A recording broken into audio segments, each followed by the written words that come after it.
साम्राज्य, सामान्यांचा असामान्य आवाज।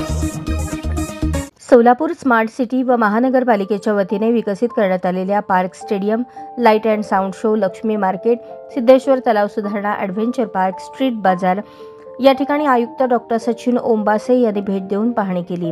यावेळी अतिरिक्त आयुक्त संदीप कारंजे, सहाय्यक आयुक्त शशिकांत भोसले यांच्यासह अधिकाऱ्यांची उपस्थिती होती।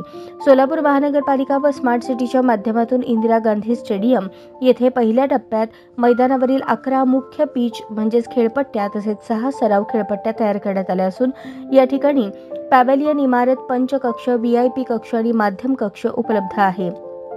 स्मार्ट सिटीच्या माध्यमातून सिद्धेश्वर तलाव शहरातील सिद्धेश्वर तलाव परिसरात नागरिकांकरता संगीताच्या तालावर व कारंजावर आधारित light and sound show, Lakshmi market heritage स्ट्रक्चरच्या पुनरुज्जीवन, 100 वर्षांपूर्वीचे लक्ष्मी मार्केट नूतनीकरण करणे, या ठिकाणी 1000 ओटे आणि मसाला विक्री करण्याकरता 100 गाळे बांधण्यात आल्याची माहिती, श्री सिद्धेश्वर तलाव सुधारणा, सिद्धेश्वर तलावाचे पुनरुज्जीवन करणे, सदर प्रकल्पांतर्गत सिद्धेश्वर तलावाची स्वच्छता व साफसफाई, तलावाच्या सभोवतालचे वॉकिंग ट्रॅक सुशोभीकरणाची कामे, पासपोर्ट ऑफिस लगत ॲडव्हेंचर पार्क करण्यात आलेले आहे। त्या ठिकाणी प्रवेशद्वार, रेस्टॉरंट, नर्सरी, लहान मुलांकरता खेळण्याची साधने आदींची माहिती, स्ट्रीट बाजार या प्रकल्पांतर्गत रस्ते, ड्रेनेज विकासाच्या storm water line, footpath, electric काम इत्यादी कामे करण्यात आली आहेत, त्या संदर्भातील माहिती घेतली।